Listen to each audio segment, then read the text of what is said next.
सिद्धाणं नमो आयरीयाणं नमो वज्रायाणं नमो लोय सव्यसाहूनं वन्दितु सर्वसिद्धे ध्रुवमचलमणो वमं गतिं पत्ते गोच्छामि समय पाहुले सुखकेवली भणिदम् नमः समय साराय स्वानुभूत्या चकासते चित्स्वभावाय भावाय सर्वभावान्तरक्षिते निज स्वरूप को परमरस जामे भरो अपार वंदो परमानंदमय समय सार अधिकार। 750 नंबर पेज पे देखिए, सबसे नीचे 324 से 327 नंबर तक की ये 4 गाथाएं हैं। यहाँ ये वर्णन किया था कि जो व्यवहार के कथन को परमार्थ समझकर जो व्यवहार ने निरूपण किया, उसको ऐसा मानकर के वस्तु का ऐसा ही स्वरूप है, आत्मा को परद्रव्य का कर्ता मानते हैं, वह मिथ्या दृष्टि है। ठीक है, जबकि आत्मा परद्रव्य का कर्ता नहीं है, लेकिन व्यवहार से कहने में आता है और व्यवहार के कथन को वो परमार्थ मान लेता है, तो वो मिथ्या दृष्टि है। इस आशय को कहने वाली 4 गाथाएं थी। इसकी हिंदी पढ़ते हैं, छंद, और उसके बाद तात्पर्य वृत्ति टीका। व्यवहार मूढ़ अतत्वविद पर द्रव्य को मेरा कहे, अणुमात्र भी मेरा न ज्ञानी जानता निश्चय ही से। जो पुरुष कोई कहे हमारा ग्रामपुर अरुदेश है, पर वो नहीं उसका, अरे जीव मोह से मेरा कहे। ज्ञानी भी मुझे जानता, पर द्रव्य को वो जरूर मिथ्यात्वी बने।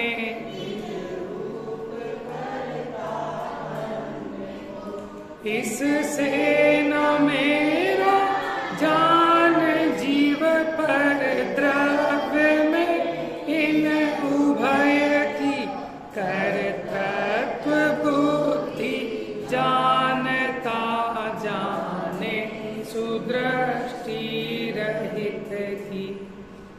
कि व्यवहार में जो मूढ़ है, माने जो व्यवहार के कथन को सच मान ले, उसी को तो कहेंगे कि व्यवहार मूढ़ है, वो ज्ञानी है, अतत्वविद है। एक तो होता है तत्वविद, अतत्वविद माने जैसा वस्तु का तत्व नहीं है, जैसा वस्तु का स्वरूप नहीं है, वैसा जानता है। ये दोनों लड़के हो ना, तो यहाँ बैठो, दोनों इधर आओ जल्दी से। यहाँ लिखा हुआ है बड़े बड़े अक्षरों में, देखो, जल्दी उठ के इधर आ जाओ।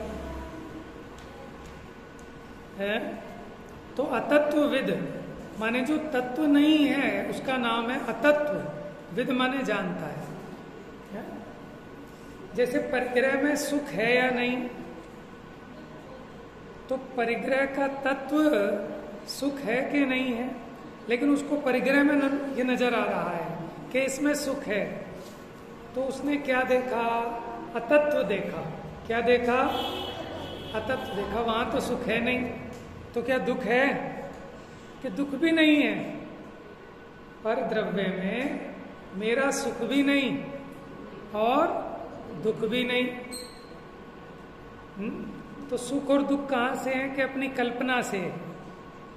ठीक है ना, कभी वही परिग्रह अपने को सुख का कारण दिखता है, ठीक है, समय पलटने पर, परिणाम पलटने पर वही परिग्रह दुख का कारण लगने लगता है कि इसको हटाओ घर से, यहाँ से निकालो, जगह घेर रखी स्टेबल ने, फेंको इसे। ठीक है, तो परद्रव्य में ना तो मेरा सुख है ना मेरा दुख है। अपनी सम्यक मान्यता से सुखी हुआ जाता है और मिथ्या मान्यता से दुखी होता है, लेकिन अज्ञानी को इसकी खबर नहीं है। क्या हुआ?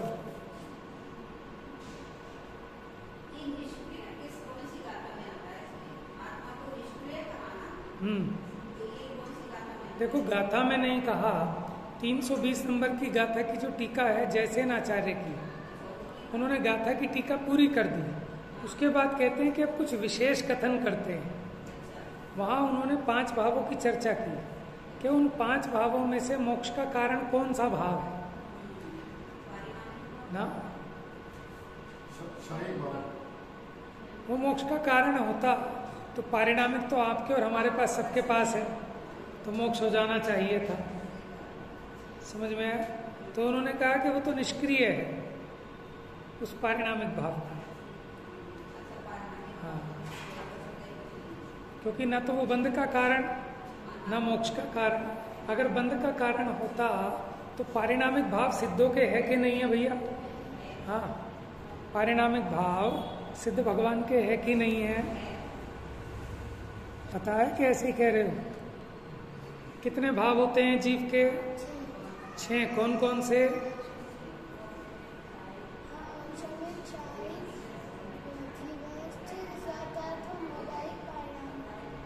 औपशमिक छायको भावो मिश्रश्च जीवस्य स्वतत्व मोदे पारिणामिको च।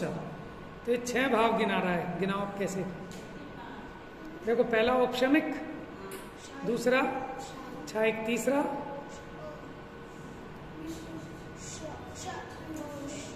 छायोपशमिक। मिश्र को छायोपशमिक भी कहते हैं। ठीक है, फिर अगला कौन सा है?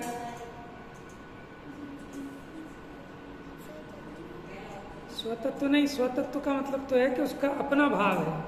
मौदैक यानी औदैक, और फिर पारिणामिक। ये 5 जीव के असाधारण भाव हैं।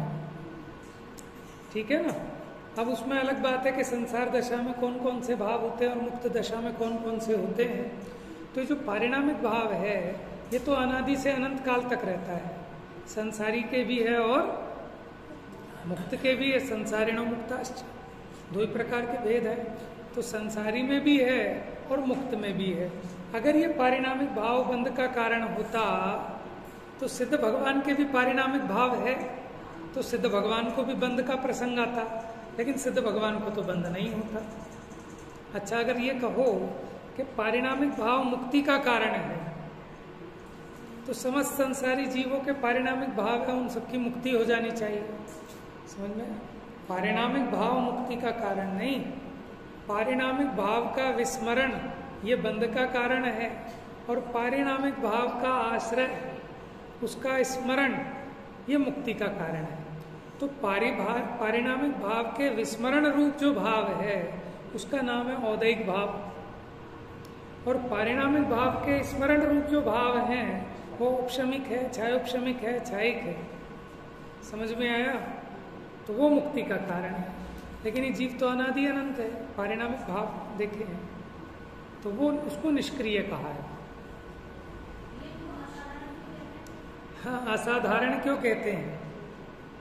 असाधारण इसलिए कह रहे हैं कि ये जीव में ही पाए जाते हैं, अन्य में नहीं पाए जाते। देखो, कुछ तो होते हैं साधारण भाव। साधारण भाव ऐसे हैं जो सब में पाए जाते हैं, जीव के भी अजीव के भी। जैसे देखो, एक अस्तित्व है, वस्तुत्व है, प्रमेयत्व है, ये सब में है। ठीक है?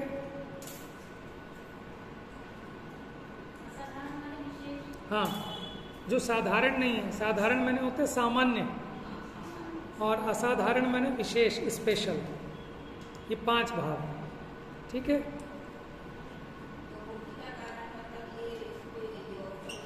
हाँ, औपशमिक, छायोपशमिक अथवा छायिक भाव। तो जो व्यवहार में मूढ़ है, अतत्वविद है, वो ही परद्रव्य को ये मेरा है ऐसा कहता है, क्योंकि मेरा हो नहीं सकता। अणु मात्र भी मेरा न ज्ञानी जानता निश्चय से।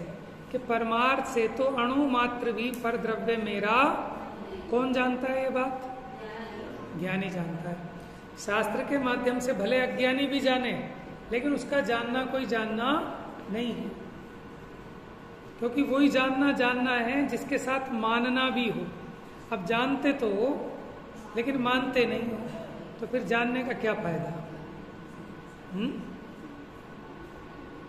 नहीं आ रही बात समझ? देखो किताब में तो देखो रखा है भैया, एक और निकाल देना ग्रंथ, बेटा लेके बैठा करो। देख ग्रंथ यहीं छोड़ के आ गए, तो ग्रंथ वहीं छोड़ के आ गए।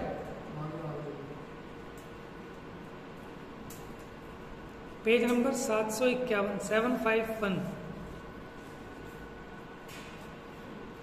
जो पुरुष कोई कहे, अब उदाहरण दे रहे हैं, जैसे कोई पुरुष कहता है कि साहब ये हमारा गांव है, दूसरे से पूछा वो भी कहता है हमारा गांव है, तीसरे से पूछा वो भी कहता है हमारा गांव है।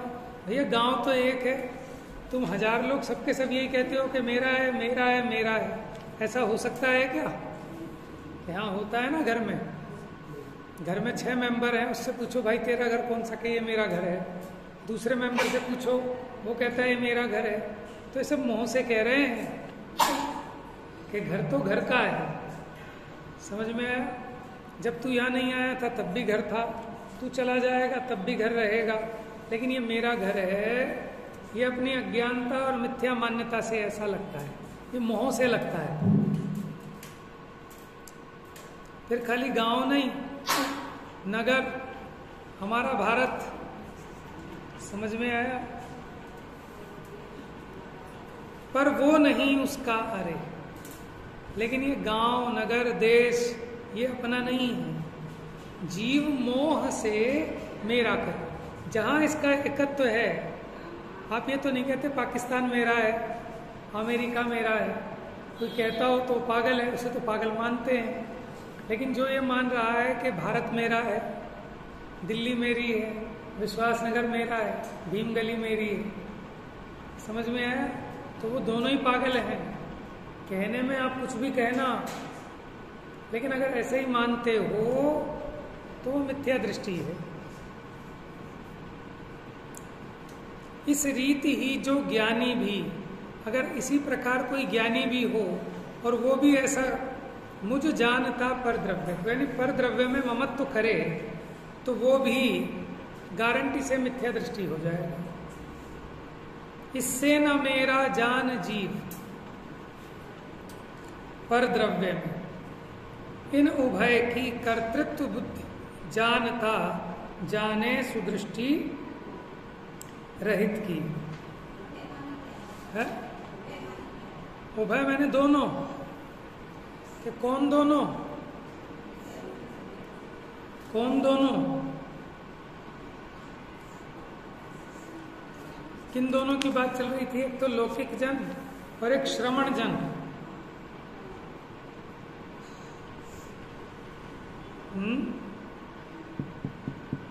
तो यहाँ जो ज्ञानी है वो परद्रव्य मेरा नहीं है, ये जानकर इन दोनों का, कौन दोनों का? लोक का और श्रवण का। कहा था ना कि जगत क्या मानता है कि विष्णु करता है, और श्रवण क्या माने कि 6 काय के जीवों की रक्षा मैं करता हूं। तो ये दोनों के दोनों, इनकी जो मान्यता है कर्तृत्व की, तो इससे समझ में आ गया कि सम्यक दर्शन से रहित पुरुषों का व्यवसाय है। ये सम्यक दर्शन से रहित पुरुषों की मान्यता है ऐसी कि मैं 6 काय के जीवों की रक्षा करता हूँ। ठीक है? तो मुनिराज 6 काय के जीवों की रक्षा करते हैं, ये बात सही है कि गलत है? बहुत बढ़िया। कैसे सही है और कैसे गलत है? हाँ, बहुत बढ़िया। गैर बात समझ में आ गई बेटा? व्यवहार से सही है और परमार्थ से सही नहीं है। समझ में आया? चलिए आगे देखो, छोटी छोटी बातें हैं, ये अगर अंदर में उतर जाए, समझ में आ जाए, तो जीवन सफल हो जाए। माने एक मोती का दाना, माने असली मोती है, सच्चा मोती है, तो आपके सारे दारिद्र्य को दूर कर देने में समर्थ है। उसी प्रकार वो भजन सुनते हो ना, क्या है कि जिनवाणी के हीरे मोती मैं बिखराऊं गली गली, ले लो रे कोई प्रभु का प्यारा, शोर मचाऊं गली गली। समझ में आया? तो जिनवाणी के रत्न हैं, एक भी रत्न मिल गया तो सारा आपका दुख दारिद्र दूर हो जाएगा, बशर्ते कि उसकी कीमत पहचान समझ में आ जाए। अब कोई रत्न तो लेके चल रहा है सर पे ढोके, लेकिन उसको पता नहीं है कि इसकी क्या कीमत है। समझ में आया? तो हमने धारण तो किया, लेकिन उसकी कीमत और समझ में आ जाए तो जीव निहाल हो जाए। समझ में? सर पे रत्नों का टोकरा रखा है और भीख मांग रहा है। हंसी आवे देख कर जो सिद्ध मैंने भोजन खोजते, भिक्षा के लिए जाएं, कि जिन सिद्धों को शरीर नहीं, क्षुधा नहीं, और वो भोजन मांगे तो देखकर हंसी आती है। ऐसे ही कि क्या देह देवल में रहें, और ये जीव जो है जिन मंदिरों में खोजता है भगवान, कि भगवान तो यहाँ रहते हैं, क्या है बताओ वो गाथा क्या है, बताओ सुनाओ।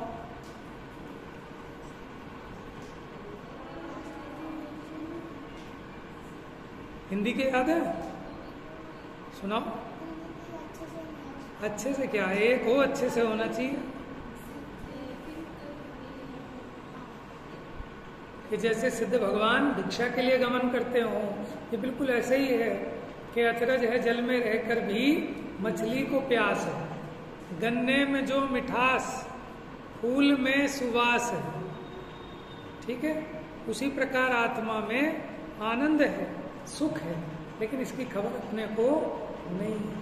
तो होते हुए भी भूखे मर रहे हैं, घर में रखा है, मम्मी खाना बना के गई है, लेकिन पता नहीं है।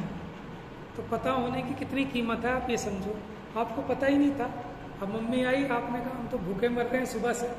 अरे भूखे क्यों मर रहे हो, आपके लिए 36 व्यंजन बना के रखे गए हैं यहाँ, हमें तो पता ही नहीं था। तो चीज होने के बावजूद भी अगर उसकी खबर नहीं है तो उसका हुआ ना हुआ समान है।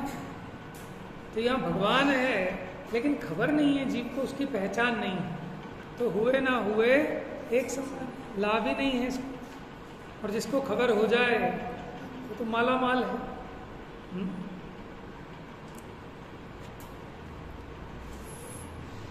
चलिए, इसमें हमें टीका पढ़नी थी, 2 पेज आगे आ जाइए, पेज नंबर 755 पर।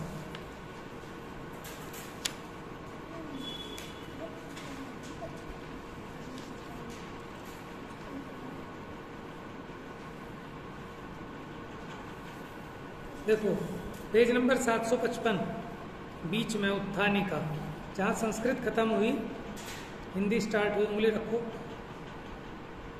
है? अब उत्तर कहते हैं, उत्तर किसका? प्रश्न देख लो आप पहले, प्रश्न क्या था?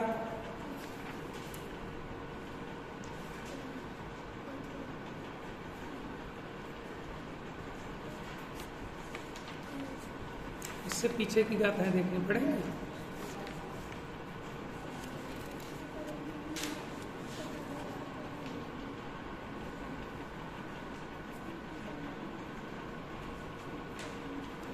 क्योंकि इसके पीछे बात चल रही थी, जो एकांत से आत्मा को कर्ता मानते हैं उनको अज्ञानी जनों की तरह मोक्ष नहीं होता, ये समझाया था।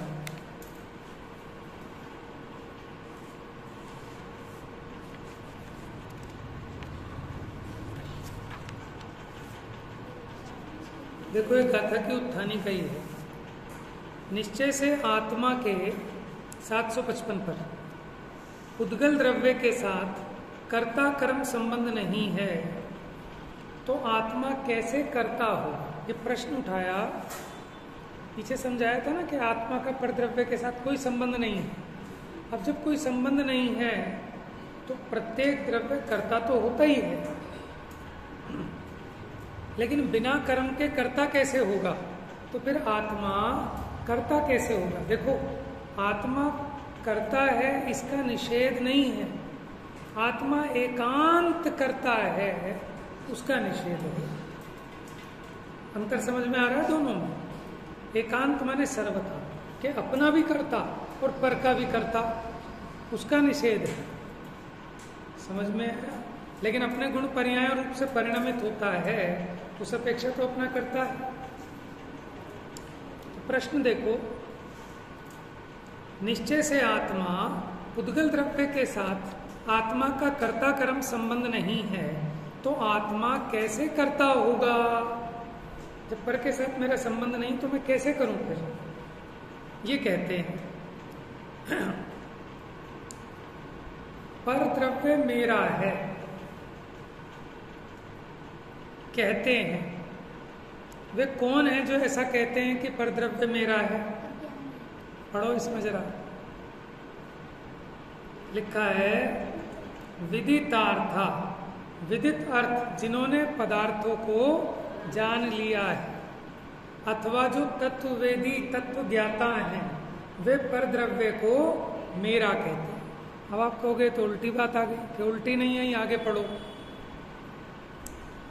किससे ऐसा करके कहते हैं? व्यवहार कथन से, यह व्यवहार नय से ऐसा कहते हैं। समझ में आया? ज्ञानी भी ऐसा कहते हैं कि भैया जरा मेरा कुर्ता ला दो, जरा मेरा सामान ला दो, जरा मेरा भोजन दे दो, जरा मेरे बेटे को बुला दो। कि भाई पर द्रव्य मेरा कैसे हो गया? कि ज्ञानी भी ऐसा कहते हैं, लेकिन वो कैसे कहते हैं?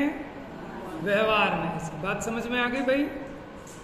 ज्ञानी भी कहेंगे भाई चक्रवर्ती, वो जो उसकी इतनी सेना है, उन सबको अपनी कहेगा, मानेगा भी व्यवहार में से, संयोग की अपेक्षा। ठीक है ना? ये तो देखो हम एक बात कहते हैं कि अगर चक्रवर्ती अपने को चक्रवर्ती माने तो मिथ्या दृष्टि है, तो क्या अपने को भिखारी मानेगा? अगर चक्रवर्ती है तो चक्रवर्ती मानना भी कि नहीं नहीं, अपने को आत्मा मानेगा। तो भैया आत्मा तो मानेगा, लेकिन अभी जो प्रत्यक्ष में संसार दशा है उसको नहीं मानेगा। मानता है, लेकिन उस संसार दशा को संयोग स्वीकार करता है, विभाव स्वीकार करता है, उसे अपना स्वभाव। देखना किसी की स्कूटी है, लड़का है कर लेगा, ठीक है, उसे अपना स्वभाव नहीं मानता, लेकिन जानता तो है। ज्ञानी भी सब यथा योग्य व्यवहार होता है। वो भी अपनी स्त्री को स्त्री मानते हैं, पुत्र को पुत्र मानते हैं, अपने मकान को अपना मकान मानते हैं। इससे मिथ्यात्व नहीं होता। लेकिन उसको मानते हुए भी, जैसे अपने ज्ञान दर्शन सुख है, इन रूप में परिणमित हो जाता हूँ, ऐसे में उन रूप परिणमित हो जाता हूँ, ऐसा नहीं मानते। अंतर समझना। श्रद्धान निश्चय का निश्चय तरीके और व्यवहार का व्यवहार तरीके श्रद्धान करना। ठीक है ना? देखो अभिप्राय में जो जिस अपेक्षा अपना है उसे उस अपेक्षा अपना मानना। ठीक है? जैसे मेरे ऑफिस में कंप्यूटर रखा है वो मेरा है, कि मैंने क्या अपने पैसों से खरीदा है कि जो मेरा है, क्या उस अपेक्षा मेरा मत मानना। कि जो ऑफिस में टेबल रखी है वो मेरी है, वो रूम मेरा है, लेकिन जैसा मेरा ये रूम है ऐसा तो मेरा नहीं है ना। तो मेरा है, उसकी भी अलग अलग अपेक्षाएं हैं। तो जिस अपेक्षा मेरा है उस अपेक्षा मेरा मानना, उसमें कोई मिथ्यात्व नहीं होता। ठीक है? लेकिन जैसे मेरे ज्ञान दर्शन सुख आदि हैं, उसी प्रकार ये शरीर आदि को मेरा माने तो मिथ्यात्व हो जाता है। अज्ञानी को अपने ज्ञान दर्शन स्वभाव की खबर नहीं है, इसलिए जो अपने को नहीं जानता वो इससे भिन्न ये पर है, वो पर को भी नहीं जानता। आपको अगर अपने चश्मे की पहचान ना हो तो हमने आपको चश्मा दिखाया और पूछा साहब ये किसका है, आप ये भी नहीं कह सकते कि मेरा है, और ये भी नहीं कह सकते कि मेरा नहीं है। मेरा नहीं है ये कहने के लिए भी जो मेरा है उसकी पहचान होनी चाहिए। बात समझ में आई? माने जो जिस अपेक्षा से अपना है उसे उस अपेक्षा मानना। ठीक है? तो व्यवहार न से ऐसा कहते हैं।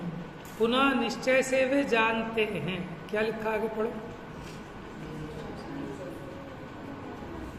क्या जानते हैं? कि ये पर द्रव्य परमाणु मात्र भी मेरा नहीं। तो एक तरफ मेरा है ऐसा भी कहते हैं और एक तरफ मेरा नहीं है ऐसा भी कहते हैं। तो जिस अपेक्षा उसका अपने साथ संबंध है उस संबंध को यथार्थ जानते हैं, लेकिन उसमें तन्मय नहीं होते, एक वस्तु नहीं मानते। इस अपेक्षा परमाणु मात्र भी मेरा नहीं है ऐसा मानते। उसमें मेरा सुख नहीं है, उसमें मेरा कोई कर्तापना नहीं है, मैं उसको भोग नहीं सकता। जैसे कोई पुरुष स्पष्टता कहता है, क्या कहता है, आगे पढ़ो ना, बाड़ी से घिरा हुआ ग्राम। वो ग्राम किसे कहते हैं कि जिसकी एक बाढ़ होती है, वो एक गांव कहलाता है। देश नाम वाला विषय, माने जो देश है, जैसे अपना भारत देश। नगर नाम वाला पुर, पुर यानी गांव, अपना नगर। तथा देश, एक देश या प्रदेश नामक राष्ट्र मेरा है, परंतु वे राज्य नगर आदि उसके नहीं है।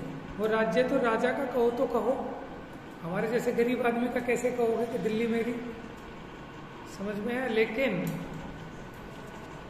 वो राज्य नगर आदि उसके नहीं है, फिर भी वो मोह से, लेकिन उसको उसमें राग है ना, उसमें उसको अपनत्व है कि मेरा है। सिर्फ रहता ही तो है, रहने से थोड़ी हो गया कि मेरा है।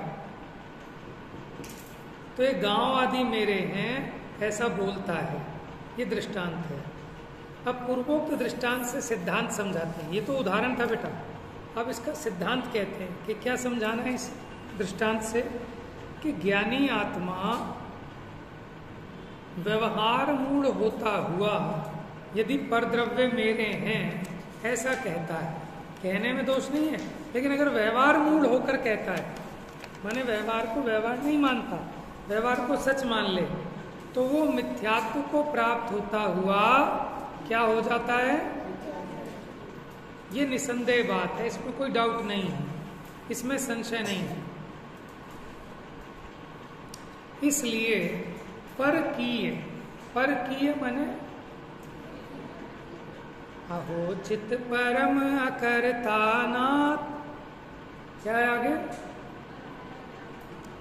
हाँ एक लाइन है ना, पराया ज्ञान वहां पर किए माने पर के द्वारा किया गया। तो ऐसे ही ये पर किए, ये मेरे नहीं है, ये सब पुद्गल आदि की रचना है। ये गांव नगर आदि इसके दृष्टांत से स्वानुभूति की भावना से च्युत होता हुआ, माने जिसे अपने आत्मा की खबर नहीं है, अपने स्वरूप की पहचान नहीं है। पढ़ो बेटा आगे क्या लिखा है, बीच बीच में पढ़वाऊंगा, उंगली यहीं रहनी चाहिए। कहाँ है,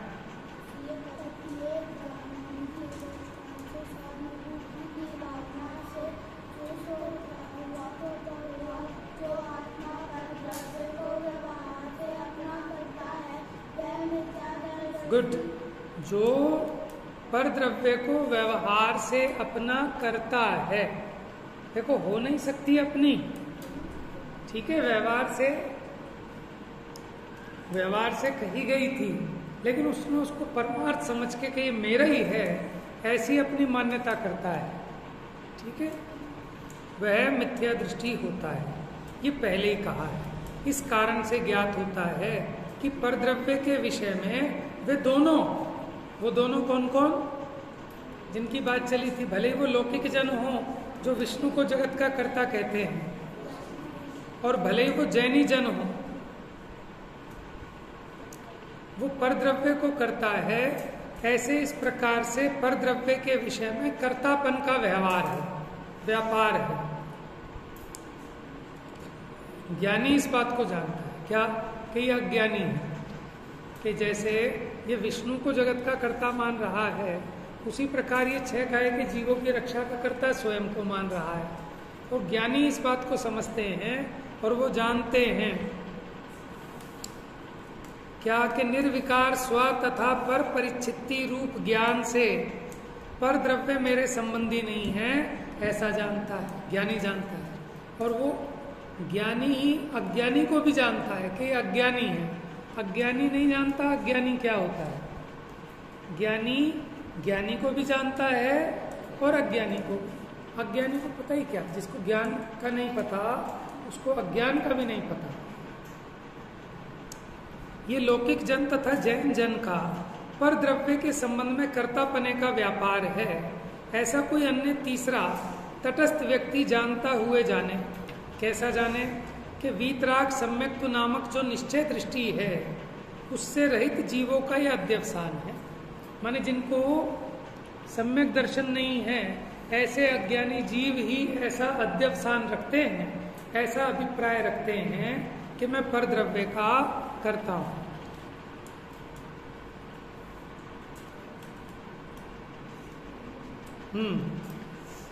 ज्ञानी होकर व्यवहार से पर द्रव्य को अपना कहता हुआ आत्मा अज्ञानी कैसे है? उत्तर, प्राथमिक शिष्यों को समझाने के काल में ही मलेच्छों को मलेच्छ भाषा द्वारा समझाने के समान व्यवहार अनुसरण करना चाहिए। माने देखो, अज्ञानी को अज्ञानी की भाषा में समझाते हैं।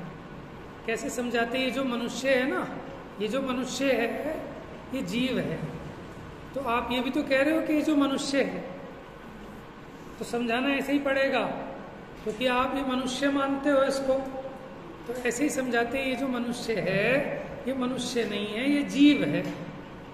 तो पहले व्यवहार की स्थापना की, फिर उसका निषेध करके भी समझाया।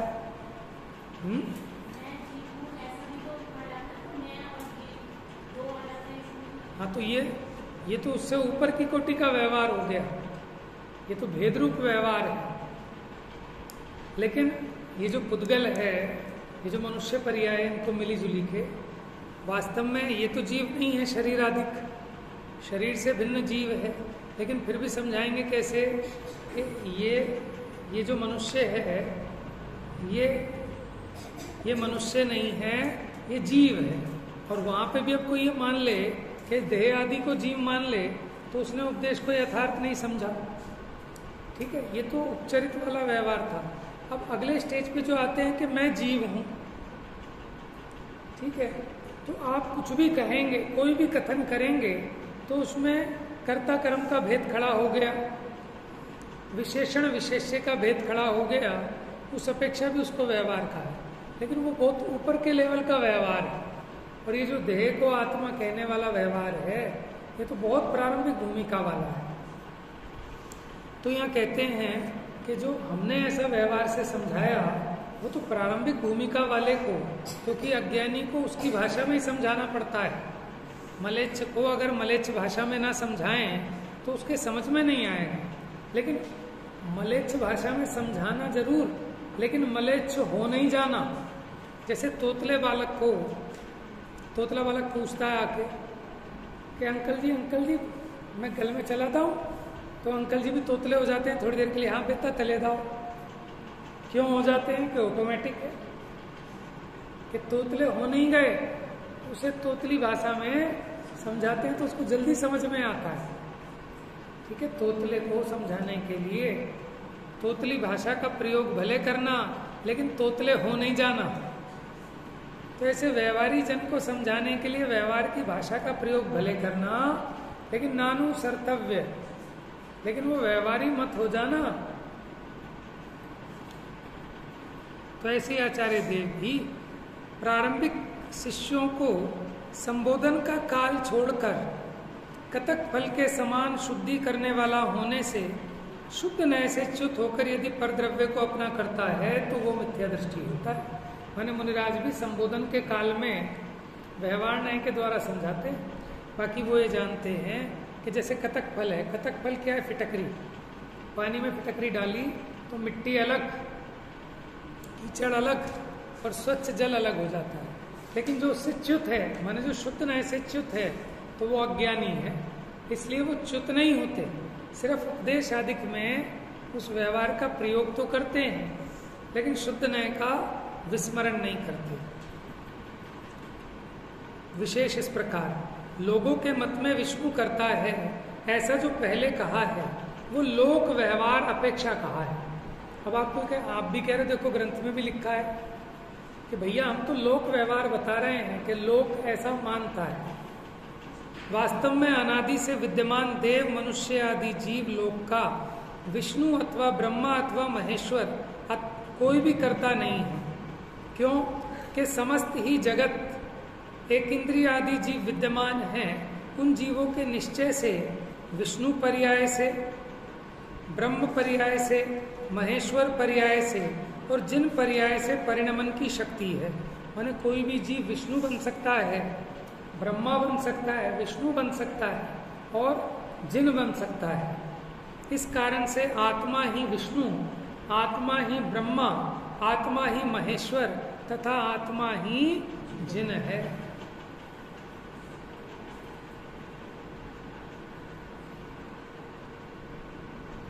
यानी प्रत्येक द्रव्य अपना कर्ता है, अपनी पर्याय का कर्ता जीव स्वयं है। वह भी कैसे है?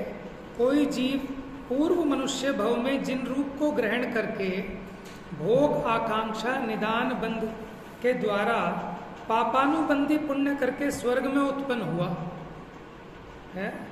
माने किसी ने पिछले जन्म में दीक्षा ग्रहण की, फिर वहां उसने भोगों की आकांक्षा, निदान बंध आदि के द्वारा तप जो किया, उसमें उसने पापानुबंधी पुण्य बांधा और उसके फल में स्वर्ग में उत्पन्न हुआ। फिर स्वर्ग से आकर मनुष्य भव में त्रिखंडी होता है, यानी अर्धचक्री, यानी नारायण अथवा प्रति नारायण। उसको ही विष्णु संज्ञा है। विष्णु किसे कहते हैं? ये जो नारायण हैं इन्हीं को विष्णु संज्ञा है, यानी जो अर्धचक्री होते हैं। और कैसे हुए कि पहले इस भव में मुनिलिंग धारण किया, लेकिन भोगों की आकांक्षा रूप कोई निदान बंद किया, पापानुबंधी पुण्य के फल में स्वर्ग में गए और फिर स्वर्ग से आकर यहाँ अर्धचक्री होते हैं मनुष्य भव में, उनकी विष्णु संज्ञा है कि जिसके फल में आगे पाप ही होने वाला है। अभी तो पुण्य बांधा, लेकिन उस पुण्य का जब उदय आएगा तो उस पुण्य के उदय में भोगों में लगेगा, भोगों में लगेगा तो उससे पाप होगा। एक पुण्यानुबंधी पुण्य ऐसा होता है कि उस पुण्य का उदय आए तो जीव निवृत्ति लेके मुनि बनेगा, तो उसमें पुण्यानुबंधी पुण्य का उदय है। जिस पुण्य के उदय में आपको जिनवानी पढ़ने सुनने मिले, उपवास करने का परिणाम आए, वो पुण्य तो पुण्यानुबंधी पुण्य है।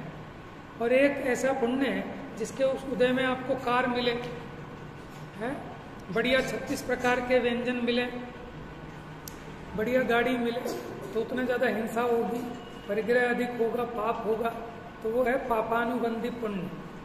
अच्छा, जो मंदिर आते हैं, भगवान के सामने जो चाहते हैं, कामना करते हैं, वो पुण्य की तो करते हैं, लेकिन अब आप ही सोचो कौन से पुण्य की करते हो, कि पुण्यानुबंधी पुण्य की या पापानुबंधी पुण्य की? बताओ। आप ये मानते हो कि अगले भाव में मुझे जिनवाणी का समागम मिले, मैं मुनि बनूं जल्दी से जल्दी, ठीक है? ऐसा मानते हो कि जितने मेरा परिग्रह सब छूट जाए जल्दी से जल्दी, मैं इन सबको त्याग दूं, ऐसा पुण्य मानते हो? कि ऐसा पुण्य मानते हो कि मेरे परिग्रह दुगना हो जाए? ऐसा पुण्य चाहिए कि मेरा पुण्य का उदय आए और ये गाड़ी बाड़ी लाड़ी सब छूट जाए, या ऐसा पुण्य चाहिए कि गाड़ी बाड़ी लाड़ी और बढ़ जाए? तो देखो, दोनों पुण्य अलग अलग हैं, ठीक है? जिस पुण्य के उदय में गाड़ी बाड़ी लाड़ी मिलेगी वो पापानुबंध है, क्योंकि आप गाड़ी में सवारी करोगे, पैदल चलने में तो चींटी आदि मरती हैं, लेकिन गाड़ी में चलोगे तो पैदल चलने वाला तो फिर भी देख के चलेगा, थोड़ा चींटी भी बचा लेगा, ठीक है? और स्कूटर पे चलोगे तो चींटी वीटी तो भूल जाओ, चूहा भी नहीं बचा पाओगे आराम से। और गाड़ी में चलोगे तो वहाँ तो इंसान तक मर जाते हैं, है ना? बच्चे दिखाई नहीं दिए गाड़ी के आगे, कुत्ता नीचे बैठा है गाड़ी का, आपने गाड़ी चला दी, मर गया बेचारा। तो चींटी की रक्षा कहाँ से करोगे गाड़ी में? उसकी स्पीड भी ज़्यादा, कितनी वायुकायिक की हिंसा होती जबरदस्त, लेकिन आपने इसमें आनंद माना, तो ये हिंसा नंदी रौद्र ध्यान, ठीक है ना? उस परिग्रह की प्राप्ति में नियम से पाप बंधेगा आगे, इसलिए वो पापानुबंधी पुण्य है।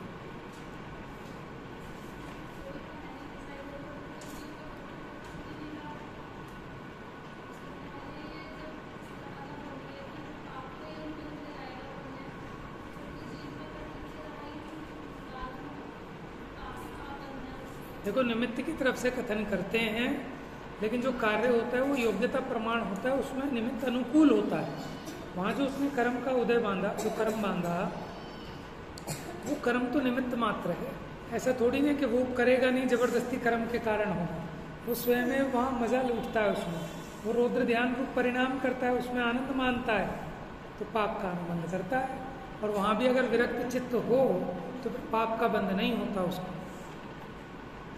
ठीक है ना। वो तो निमित्त की तरफ से कथन है, वो तो कहेंगे तो ऐसा ही, वैसा ये तो आप कह रहे हो कि वैसा चलेगा, कि वो पुरुषार्थ ऐसा करेगा तभी तो वो निमित्त पड़ेगा, नहीं तो उस कर्म की निर्जरा हो जाएगी।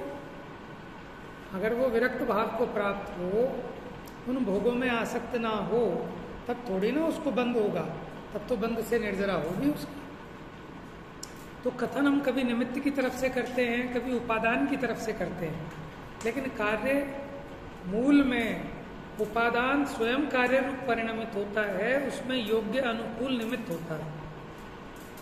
बस अब बाकी चर्चा इसकी कल करेंगे, विषय अच्छा है तो टाइम लगेगा इसमें। हाँ, परिचित्ति मैंने उसका परिज्ञान, हाँ परिच्छेद होते हैं, परिच्छेद, परिच्छित्ति उससे बना है, यानी जो अध्याय होते हैं ना, अध्याय, उसको एक नाम दिया जाता है परिच्छेद। न्याय शास्त्रों में ज्यादातर इस तरह के शब्द मिलते हैं, परिच्छेद 1, परिच्छेद 2 न्याय ग्रंथों में। और परिच्छित्ति माने उसका ज्ञान, मिथ्याता में नाश वे को ज्ञान के प्रकाश वे को